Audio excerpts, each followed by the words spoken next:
বর্ণনা আমরা ইতিহাসের পাতায় দেখেছিলাম।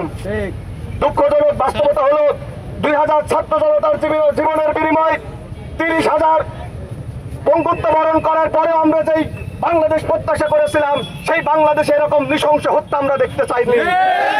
আমরা আজকে বলতে চাই, জুলাই যুদ্ধে আমরা এখনো জীবিত আছি। আমাদের জীবনের রক্ত দেখা পর্যন্ত এই জাইলি বর্বরতা আমরা সহ্য করব না। আমরা আজকে বলতে চাই, যেই আওয়ামী চাঁদাবাজদের বিরুদ্ধে আমরা রাজপথে নেমেছিলাম, 2000 ছাত্র জনতা জীবন দিয়েছে, 30,000 বঙ্গুত্ব বরণ করেছে। প্রয়োজন হলে 2000-এর জায়গায় আবারও আমরা 2 লক্ষ ছাত্র জনতা জীবন দেব, তবু 90 চাঁদাবাজদের সহ্য করা হবে না ইনশাআল্লাহ। যদি আবার প্রয়োজন হয় আবারও কাবুল বাসায় নিয়ে আমরা রাজপথে নেমে আসবো ইনশাআল্লাহ। এভাবে 5 আগস্টের 24 সালের 5 আগস্টে এই পায়রা চত্বর অবরোধ করেছিলাম আওয়ামী চাঁদাবাজদের বিতাড়িত করার জন্য। একই রকম ভাবে প্রয়োজন হইলে এই 90 চাঁদাবাজদের বিরুদ্ধে এই পায়রা চত্বরকে আমরা অবরোধ করবো ইনশাআল্লাহ। বাংলাদেশে আর কোনো চাঁদাবাজকে প্রশ্রয় দেওয়া হবে না।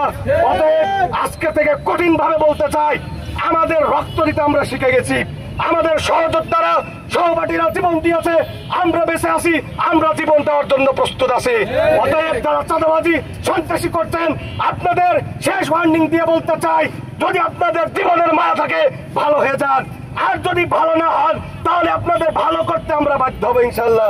অতএব সবাইকে আমি উদাত্ত আহ্বান জানাই, এই চাঁদাবাজদের বিরুদ্ধে ইসলামী আন্দোলন কর্তৃক যে কোনো কঠোর কর্মসূচি যদি আসে আমরা সেই কর্মসূচি বাস্তবায়ন করার জন্য রাজপথে থাকবো। এই উদাত্ত আহ্বান জানিয়ে আমার বক্তব্য শেষ করছি। আসসালামু আলাইকুম ওয়া রাহমাতুল্লাহ।